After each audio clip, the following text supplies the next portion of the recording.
ఎప్పుడైనా ఆలోచించారా? శివుని గొంతు నీలంగా మారడానికి గల కారణమేమిటో?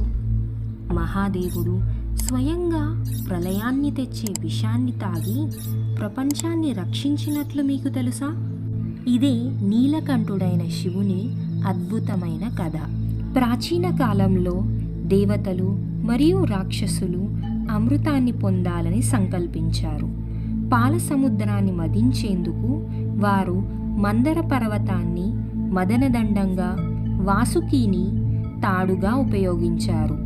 మదనాన్ని సులభతరం చేసేందుకు విష్ణువు తన కూర్మ అవతారాన్ని ధరించి పర్వతాన్ని మూశాడు.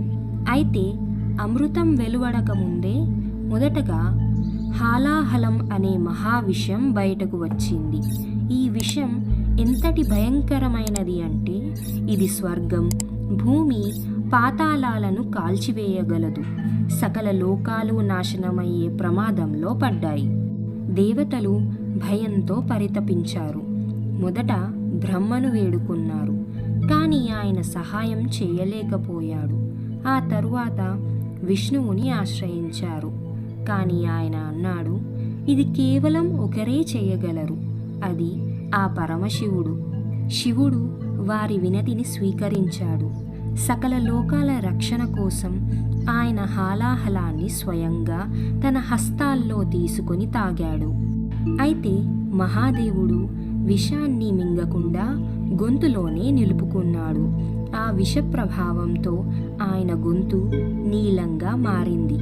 అందుకే ఆయన నీలకంఠుడు అని ప్రసిద్ధి పొందాడు. శివుని బాధను గమనించిన పార్వతీదేవి వెంటనే ఆయన గొంతుపై చేయి ఉంచి విషాన్ని వ్యాప్తి చెందకుండా అడ్డుకుంది. దీనితో మహాదేవునికి కలిగిన బాధ కొంత సడలింది.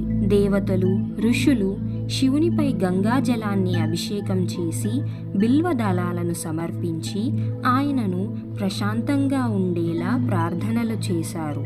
ఈ గొప్ప సంఘటన ఫాల్గుణ మాసం కృష్ణపక్ష చతుర్దశి రాత్రి జరిగింది. అదే మహాశివరాత్రిగా మనం ప్రతి ఏటా జరుపుకుంటున్నాం.